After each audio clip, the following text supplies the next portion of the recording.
Здравейте, скъпи последователи на Отробата, мястото, в което си говорим и развиваме женската си енергия, засягаме теми като интимност, партньорски взаимоотношения и развитие на жената в нас.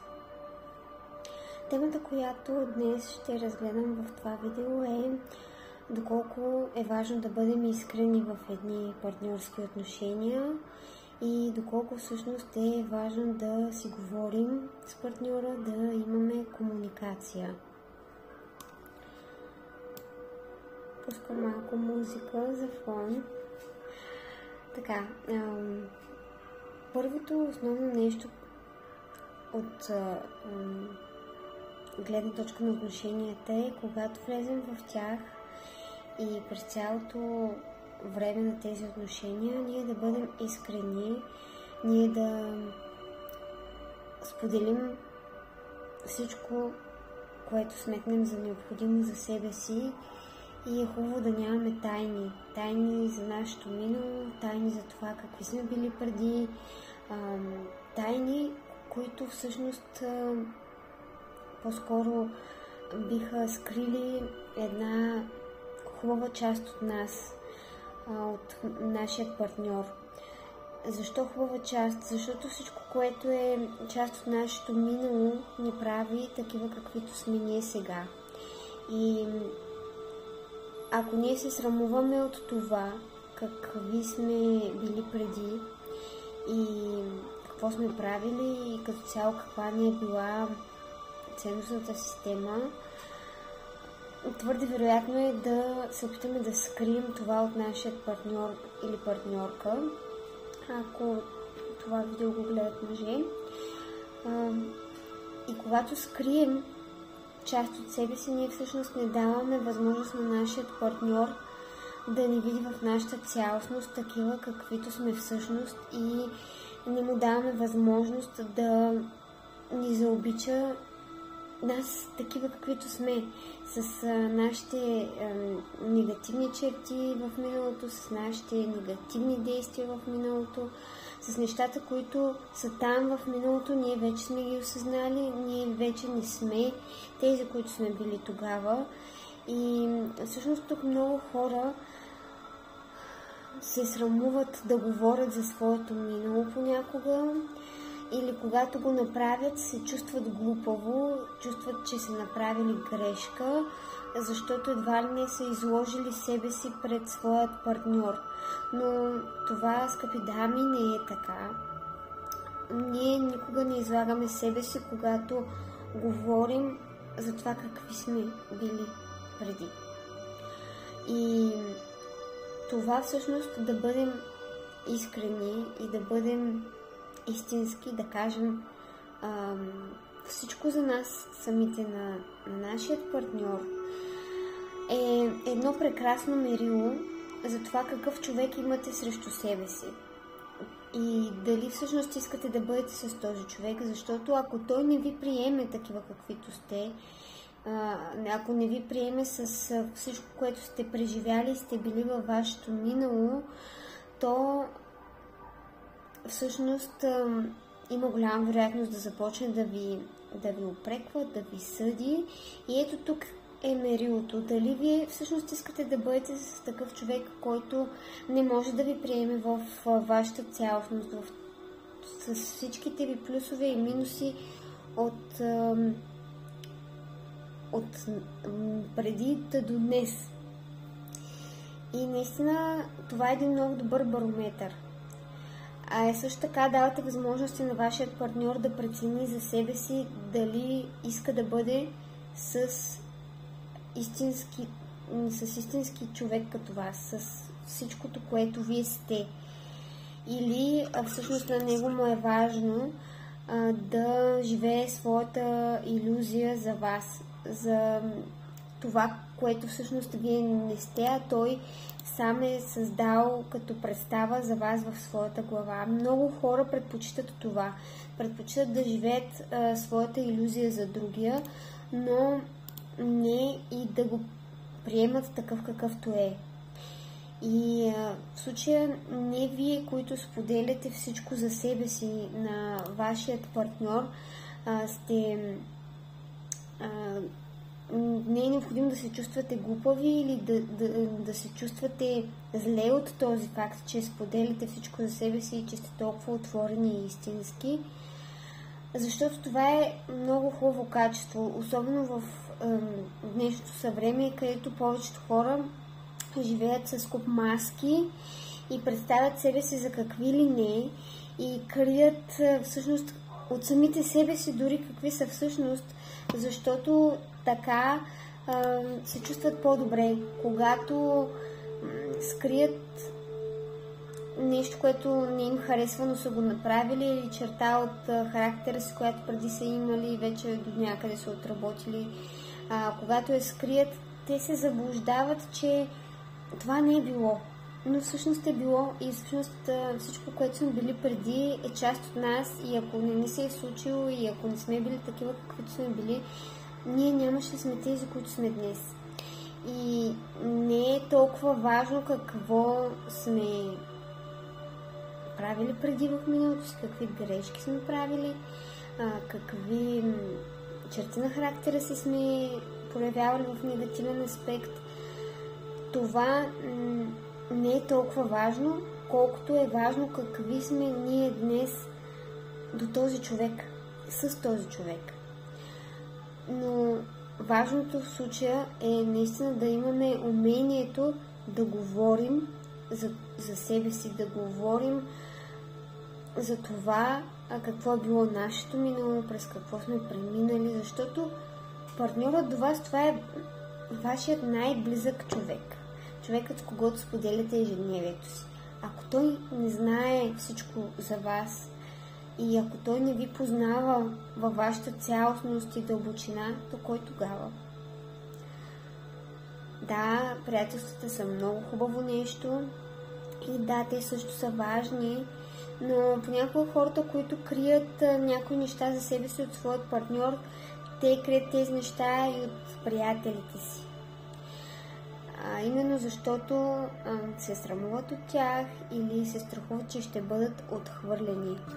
И другото важно нещо, ако вие се притеснявате да споделите за миналото си, за това какви сте вие всъщност или какви сте били всъщност, ако се притеснявате да говорите за тези неща пред вашият партньор, това може да означава също така и че му нямате достатъчно доверие.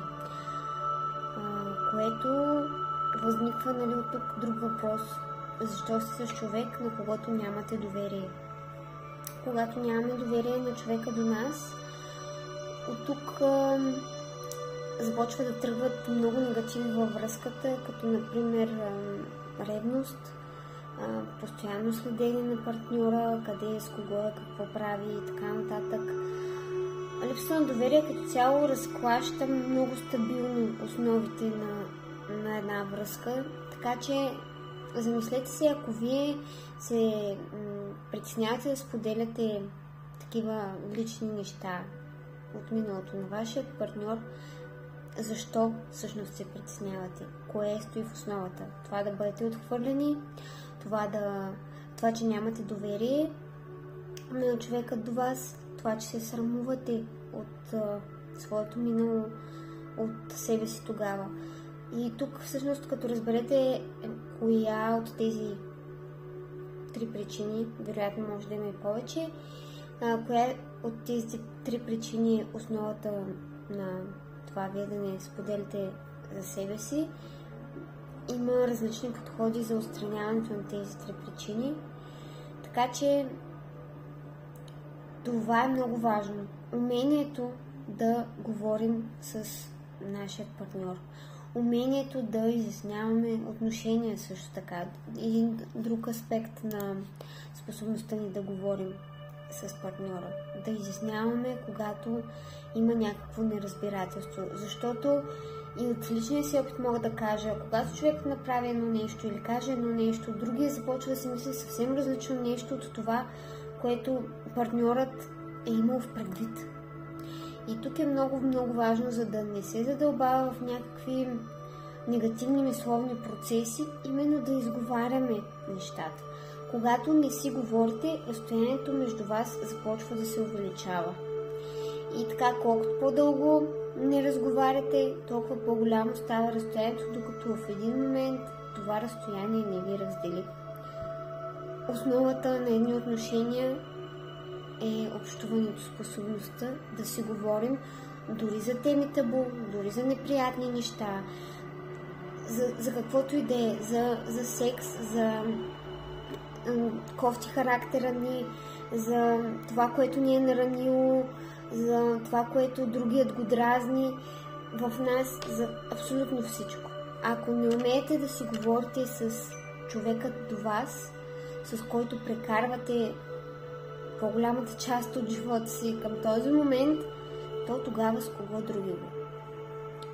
Партньорите в нашия живот са тези, на които ние след себе си, разбира се, би следвало да имаме най-голямо доверие и да общуваме най-много с тях, да споделяме нашите хубави и не толкова хубави моменти, да споделяме всичко, което ни харесва в този човек, всичко, което не ни харесва, да споделяме също така негативните наши страни, да ги обсъждаме с него и да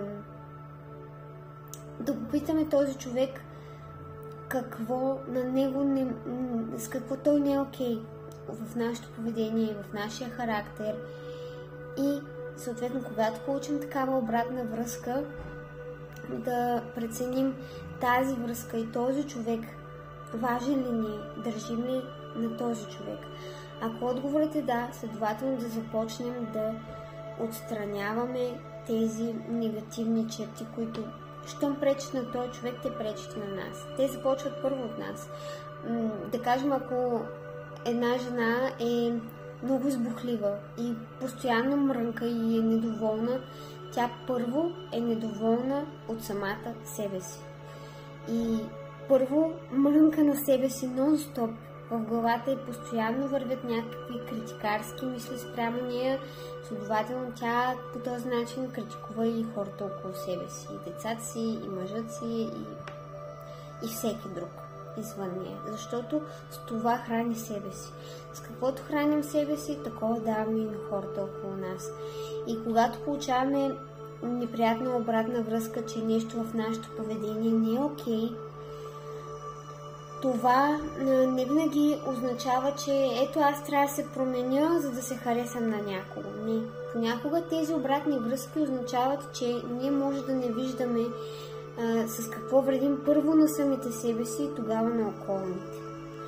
Изключително важно е, мили хора, да си говорим с нашите партньори. В момента, в който изгубим комуникация, спираме да имаме някакви допирни теми на разговор, дори не говоря само да си говорим за изясняване на отношения, за минало и така нататък. Ами в момента, в който спрете да имате допирни теми за разговор, това означава, че между вас се появява една празнина, едно разстояние, което расте с всеки изминал ден, в който вие не се стремите да намерите допирни точки на разговор, на комуникация. Защото всеки един от нас има нужда от комуникация. Дори и интровертите, хората, които не обичат да говорят много, те също имат нужда от това да комуникират, да се споделят с другите. Така че търсете начини, търсете методи, с които да си помогнете да възобновите комуникацията помежду си, ако тя е изгубена към този момент или ако започвате да я губите.